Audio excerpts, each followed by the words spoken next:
Welcome back to Hardware Unboxed. Today, we're taking an updated look at the gaming performance of the Core i9-14900K and Ryzen 7 7800X 3D. So in other words, a head-to-head between AMD and Intel's best gaming processors, and we're doing this to see which one you should buy. We've got a range of new games to test out, and some of them have recently received performance patches that we're yet to even look at, such as Starfield, for example. So I am keen to see how these two compare across a wide range of games. Before we do, today's sponsor spot is brought to you by Antec and their Performance One Full Tower eATX case. Designed to support the latest RTX 40 series graphics cards up to 400mm long, the P1 is big on the inside with loads of options for top and front mounted radiators, including the ability to support dual 360mm radiators simultaneously. The P1 comes with 4 pre-installed Storm T3 PWM fans, with the ability to expand fan support to an additional 6. It includes a temperature display, dual 4mm tempered glass side panels, cable management covers complete with Velcro straps for quick and easy cable management, and now also comes in a very clean white version. Exclusive to Amazon US, there are some excellent Black Friday discounts of up to 20% between the 20th and 24th of November. So for more information, please check the links in the video description. Okay, so as it stands right now, you can purchase the 14900K for $580 US, while the 13900K, which is basically the same CPU, actually, no, I'll revise that. It is exactly the same CPU, minus the software feature that is APO. Anyway, 13900K, $550 US, and then there's the 13900KF, so the version that forgoes integrated graphics, $520 US. Then from AMD, 7800X 3D, that is an MSRP of $450, but these days it rarely costs that much and has recently dropped down as low as $360 US, and that makes it considerably cheaper than the Core i9. That said, it is worth noting that the Core i9 is a much more powerful productivity CPU. So if you are getting into some more core-heavy tasks as well as gaming, then the Intel processor might be a better choice, though AMD is offering the 7950X 3D for around $600, and can technically match the gaming performance of the 7800X 3D if the thread scheduling is working, which isn't always the case, unfortunately. So the 7950X 3D certainly isn't a perfect solution, though performance is generally very good. Anyway, the focus here is on gaming, and for that the 7800X 3D is a much better fit in my opinion. Now for testing the Ryzen 7 processor, it was installed on the Gigabyte X670E Aorus Master using BIOS version F20A, along with DDR5 6000 CL30 memory. Meanwhile, the 14900K was benchmarked on the MSI MPG Z790 Carbon Wi-Fi using BIOS version 7D89V19. Damn it, MSI, why do your BIOS revisions have to sound like they could be a 32-inch 4K 144Hz monitor? Anyway, I digress. The Intel system is also using DDR5 7200 memory. Then for the graphics card, we have the ASUS ROG Strix RTX 4090 OC edition, which has been benchmarked at 1080p, 1440p, and 4K. So let's get into it. Starting with Assassin's Creed Mirage, this game has seen quite a few patches since we last tested it, and there's even been a few GeForce driver updates, and when compared to our 14900K review data, the Intel processor performance has improved ever so slightly, while the 7800X 3D has seen a 9% reduction. I'm not sure why that is, but as usual I did triple check the data, and it now seems as though AMD and Intel processors are more evenly matched in this title. Another potential point of change is the fact that we are using different BIOS revisions, so it'll be very difficult to pinpoint what the cause of Ryzen's performance regression is. At the end of the day though, both processors are pushing the RTX 4090 to over 190 FPS at 1440p, so that's probably going to be good enough. The 7800X 3D's performance in Cyberpunk 2077 improved with the Phantom Liberty update. Well, it was really the 2.0 update, but they happened at about the same time. Anyway, the 7800X 3D now performs really well in this title, beating the 14900K by a 12% margin at 1080p, though both were GPU limited at 150 FPS at 1440p and then 77 FPS at 4K. Next up we have Horizon Zero Dawn, and here the 7800X 3D was again able to beat the i9, delivering 12% more performance at 1080p and 10% more at 1440p. Interestingly, even at 4K, the AMD processor had a slight performance advantage, though we're only talking about a 4% margin here. Moving on to the Far Cry 6 results, we again find that the 7800X 3D is out in front, this time offering 12% more frames at 1080p and 8% more at 1440p. Truth be told though, both CPUs are excellent here, as you'd expect. Performance in F123 is also excellent, and this one is close enough to call a tie, as the Ryzen 7 processor was just 3% faster at 1080p, so a negligible performance difference there. Now, ACC is a game where the 3D V-Cache makes a massive difference, dramatically boosting frame rates, so much so that the 14900K really can't compete in this one, despite delivering what is still very good gaming performance. Still, the 7800X 3D is around 27% faster at 1080p and 1440p, which is a massive performance uplift, and even at 4K, the Ryzen processor is still offering 13% more performance. And the 7800X 3D remains dominant in Watch Dogs Legion, allowing the RTX 4090 to render up to 15% more frames at 1080p, though the 1440p results quickly became GPU limited, resulting in a mere 4% uplift for the Ryzen processor, and then of course nothing was seen at 4K. Testing with a Plague Tale Requiem, we see that the 7800X 3D is offering a 9% performance bump at 1080p and 6% at 1440p before the game becomes heavily GPU bound at 4K. Again, both CPUs are delivering exceptionally good performance here, so although the 7800X 3D is faster, for this particular title both are more than fast enough. Next up we have Star Wars Jedi Survivor, and both CPUs again perform incredibly well in this title, delivering strong 1% lows of over 150 FPS at 1080p. Performance overall really is close enough to call identical, so no clear winner here. I guess you have to ask yourself, do you need 170 FPS to play Baldur's Gate 3? Don't think so, but with a 7800X 3D you certainly can, or 160 FPS with the 14900K. Both seem pretty good to me, but the Ryzen processor was 7% faster for whatever that's worth, so I guess another win here for AMD. Moving on to the Call of Duty Modern Warfare 3 results, and here we're using the built-in benchmark. Oddly, while the 14900K and 7800X 3D are very evenly matched for the average frame rate, the Ryzen processor provided much better 1% lows, up to 31% better in fact. Even when maxed out, Resident Evil 4 is CPU limited at 1080p and probably 1440p, though the 7800X 3D was still 7% faster, so a minor improvement with the AMD processor, but again, both delivered excellent performance rendering over 160 FPS. Next up, we have Shadow of the Tomb Raider, which isn't exactly a new game, but it's still one of the most CPU-demanding games we've come across. Testing in the Village section of the game, we found that the 7800X 3D was 8% faster when comparing the average frame rate, and 12% faster for the 1% lows. However, at 1440p, the 1% low margin is increased to 19%, as the 14900K drops off a bit more than the 7800X 3D does at the higher resolution. The Callisto Protocol provides us with what is a rare example of the 14900K beating the 7800X 3D, and here the Intel processor is up to 13% faster, seen when comparing the 1% lows at 1080p. Even at 4K, the Intel CPU remained slightly ahead, so a win across the board here for the i9.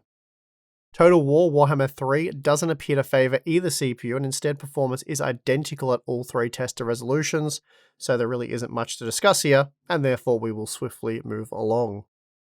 Hogwarts Legacy with ray tracing enabled is brutal, as we're looking at less than 80 FPS at 1080p, using the RTX 4090.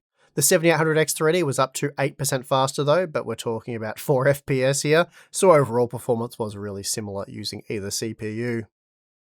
Upon release, the 13900K was 20% faster than the 7800X3 in Starfield, which didn't seem quite right, but that's how it was when the game first came out. Thankfully though, Ryzen's weak performance in this title has been addressed with the game update, and now we can see the 7800X 3D roughly matches the 14900K, trailing by a few frames when comparing the average frame rate, but also delivering slightly better 1% lows, so competitive performance overall. The 14900K also nudged ahead by a small margin in The Last of Us Part 1, though the 1% lows were 8% stronger at 1080p, so that's a reasonable margin. And interestingly, the 7800X 3D did nudge ahead by a few frames at 1440p and even 4K, but overall, we are looking at the same gaming experience using either CPU. Like a lot of the games that we've looked at, Performance in Halo Infinite is very similar using either processor. The 7800X3D nudged ahead at 1080p with better 1% lows, but overall, we're looking at a very similar gaming experience in this one. Hitman 3 has always delivered the best results with an Intel processor, and nothing has changed here with the 14900K rendering 6% more frames at 1080p, before the results become heavily GPU limited at 1440p and of course 4K. Last up we have Spider-Man Remastered, and here the 7800X3D is 7% faster than the 14900K, rendering 167 FPS on average opposed to 156 FPS. With ray tracing enabled, this game is extremely CPU limited, and that's why we're looking at very similar frame rates at all three tested resolutions. Okay, so we've taken a look at the 21 games tested, and it seems as though the 7800X3D did get the better of the 14900K, though I suspect overall there really wasn't that much in it. So to find out exactly how they compare, we'll take a look at the margins on a per game basis, and then we'll add it all up, or average it out. Don't worry, I know what we're doing. Alright, so here we are, the 1080p results, and as expected, the 7800X3D and 14900K are very evenly matched overall, with the Ryzen processor faster by a mere 5% margin on average. There were a few examples of double-digit gains, and one extreme example in ACC, but as the 5% average would indicate, typically you're looking at low single-digit margins. That being the case, at the slightly more GPU-limited 1440p resolution, the overall margin is even smaller, just 4% here. Then we have the 4K data, which in my opinion is completely worthless for CPU testing, but it's often quite heavily requested, so here we are. When benchmarking the GPU, the CPU doesn't really matter in almost all games, because you're GPU limited. Now, something we have to talk about is power consumption, because while the gaming performance between the 7800X3D and 14900K is very similar, and frankly not really worth worrying about, power usage does differ quite considerably. When measuring the total system power consumption while gaming, the Core i9 consumed 30% more power on average, and this is despite being ever so slightly slower overall. We're talking about an extra 130 watts on average here, which is an insane difference for the CPU to make. Of course, one concern is your power bill, which isn't really a big deal here in Australia, at least not for people who are buying high-end CPUs and GPUs. Rather, a bigger concern for those of us living in a warmer climate, such as Australia, is thermal output, or, heat. And dumping an extra 130 watts of heat into your room for the same or slightly lower gaming performance is less than ideal. At the very least, your air conditioner is going to pay for it. Right then, it's now time to weigh the pros and cons of each option, and I'll start with the Ryzen 7 7800X3D, and of course we'll be looking at this from the perspective of a gamer seeking high-end gaming performance. The pros for the 7800X3D, in my opinion, would be excellent gaming performance, class-leading, I suppose you could say, extremely good power efficiency. It's really a no-fuss type solution, out of the box, delivering exactly what you see here. It's not memory sensitive, so you don't have to worry about memory timings or memory quality. It's easy to keep cool, it never throttles, even with a basic cooler. AM5 motherboards are now generally very affordable. The AM5 platform offers an upgrade path, and the CPU itself is now rather cheap, for a high-end gaming CPU dropping as low as $360 US. So the cons then, what are some of the drawbacks of the 7800X3D as a gaming CPU? Especially relative to the 14900K. Well look, I'll admit, I sat back at my desk trying to come up with one real drawback, and nothing really came to mind. So I took to X, and I made a tweet? Anyway, I outlined what I believe to be the advantages of the 7800X3D, and then asked for some disadvantages. Basically, I outsourced this to you guys because I didn't want to just say the 7800X3D is flawless, it works really well, just buy it.